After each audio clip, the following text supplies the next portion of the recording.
Welcome to SPS smart digital.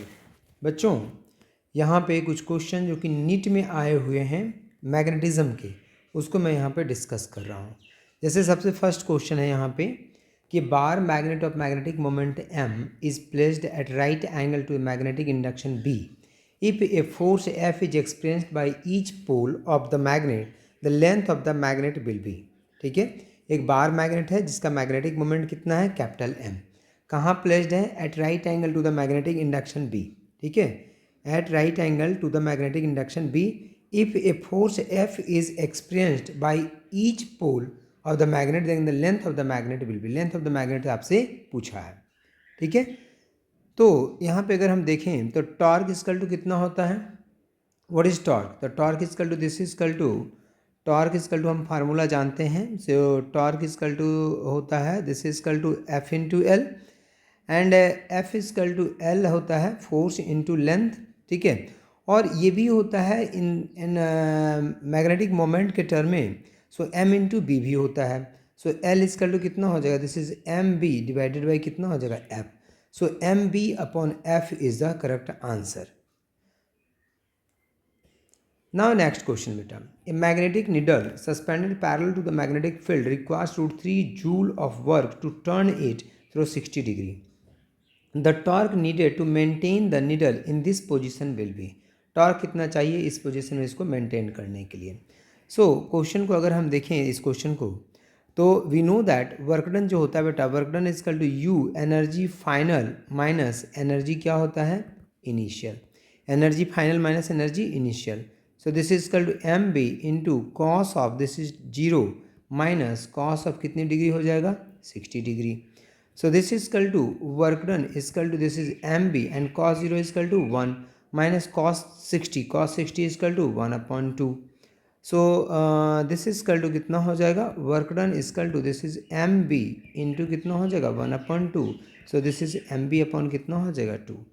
तो कहा है आपसे कि the torque needed to maintain the needle in this position will be, and magnetic needle suspended parallel to the magnetic field requires √3 joule of work to turn it through 60 degree. तो torque कितना हो जाएगा बेटा, तो torque जो है वो torque equal to कितना होता है, this is equal to M cross B होता है।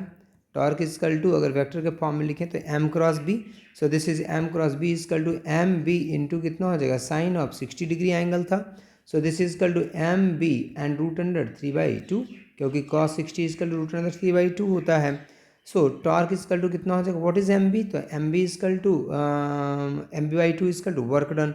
सो दिस इक्वल टू कितना हो जाएगा, work done and work done M B by 2 equal to work done. तो वर्क डन √अंडर कितना हो जाएगा 3, वर्क डन √अंडर कितना हो जाएगा 3। So this is equal to work done equal to 3 into √3। So this is equal to कितना हो जाएगा 3 joule is the correct answer. So torque की वैल्यू कितनी हो जाएगी, 3 joule, and this is the correct answer.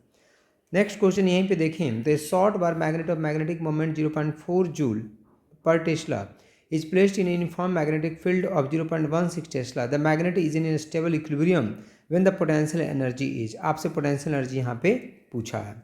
तो इस क्वेश्चन में अगर देखें, so what is potential energy, तो potential energy equal to minus M B, और स्टेबल इक्विलिब्रियम में पूछा है तो एम बी कॉस ऑफ कितना हो जाएगा 0।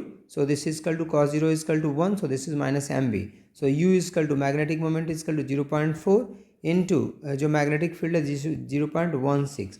सो यू इक्वल टू कितना हो जाएगा, minus 0.064 joule, and this is the correct answer. 0.06 joule और माइनस में, सो ए पार्ट जो है इसका करेक्ट आंसर है। नाउ नेक्स्ट क्वेश्चन देखें बेटा, नेक्स्ट में है iron rod of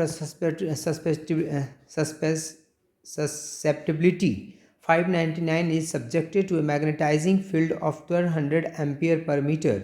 the permeability of the material of the rod is, mu की नॉट की वैल्यू गिवन है, और ये 2020 में देखो ये क्वेश्चन पूछा गया है। चाइएम गिवन है आपको, this is equal to 599, and we know that कि म्यू आर जो होता है बेटा, this is equal to 1 plus chi m होता है। So this is 1 plus 599, so this is equal to कितना हो जाएगा, 600 हो जाएगा। And we know that mu जो होता है बेटा, this is mu r into कितना होता है, म्यू नॉट होता है। So this is equal to 600 mu r and what is mu naught, तो mu naught is equal to 4 pi into 10 to minus कितना होता है 7। सो इसको जब कैलकुलेट करेंगे तो म्यू की वैल्यू जो आ जाएगी this is equal to 2400 pi into 10 power minus कितना हो जाएगा 7। सो अगर परमेबिलिटी ऑफ द मटेरियल हम देखें तो दिस इज इक्वल टू 2.4 पाई हम लिख सकते हैं 2.4 पाई इंटू 10 पावर माइनस 4, क्योंकि ये 10 पावर माइनस 7 है। तो अगर 2.4 लिखते हो तो 30 इधर चला जाएगा तो 10 पावर माइनस 4 बचेगा। यहाँ पे यूनिट क्या हो जाएगा टेस्ला मीटर पर ampere. So this is the correct answer. So mu की जो वैल्यू आएगी यहाँ पे जो आपका परमिएबिलिटी होगा of the material of the rod उसकी वैल्यू हो जाएगी आपकी 2.4 पाई इंटू 10 टू माइनस 4। कौन सा आंसर है इसमें देखें तो डी पार्ट जो है 2.4 pi into 10 to minus 4 tesla metre पर ampere, this is the correct answer. तो ये आपका यहाँ पे करेक्ट आंसर है इसका। तो इसी तरीके के सारे क्वेश्चन आए हैं बेटा। यही 2-3-4 फार्मूला जो है torque equal to M cross B जो है, और इसमें और 1-2 फार्मूला यूज होता है जैसे एक्सियल लाइन इक्वेटोरियल लाइन। तो जैसे इलेक्ट्रोस्टैट में हम पढ़ते हैं, अभी आप लोगों ने पढ़ा है इसके बारे में कि जैसे इलेक्ट्रोस्टैट में हम पढ़ते थे कि कोई इलेक्ट्रिक डाइपोल होता है तो उसके कारण एक्सियल लाइन पे इक्वेटोरियल लाइन पे इलेक्ट्रिक फील्ड की वैल्यू क्या होती है। उसी तरह से जो बार मैग्नेट होता है, बार मैग्नेट के कारण एक्सियल लाइन पे इसके ये हो गया यहाँ पे नॉर्थ, ये हो गया साउथ, इसके एक्सियल लाइन पे मैग्नेटिक फील्ड की वैल्यू क्या होती है। जो बार मैग्नेट है इसके कारण इक्वेटोरियल लाइन पे मैग्नेटिक फील्ड क्या होती है। ये सब क्वेश्चन यहाँ पे आए हुए हैं। तो ये सारे फार्मूले आप याद रखेंगे, यही सब फार्मूले से बन जाता है। और ख़ास करके फिर एक फार्मूला यहाँ पे ये वाला लगता है म्यू आर, और mu R equal to 1 plus chi M होता है। चाई एम की वैल्यू आपको गिवन होती है। ये फार्मूला यहाँ पे एक और अप्लाई यहाँ पे होता है। तो इन सभी फार्मूले को सिर्फ आपको लर्न करना है। बहुत कम क्वेश्चन मैग्नेटिज्म से अगर हम देखें तो बहुत कम क्वेश्चन आए हुए हैं नीट में। ज़्यादातर क्वेश्चन जो है magnetic effect due to current से ही आता है।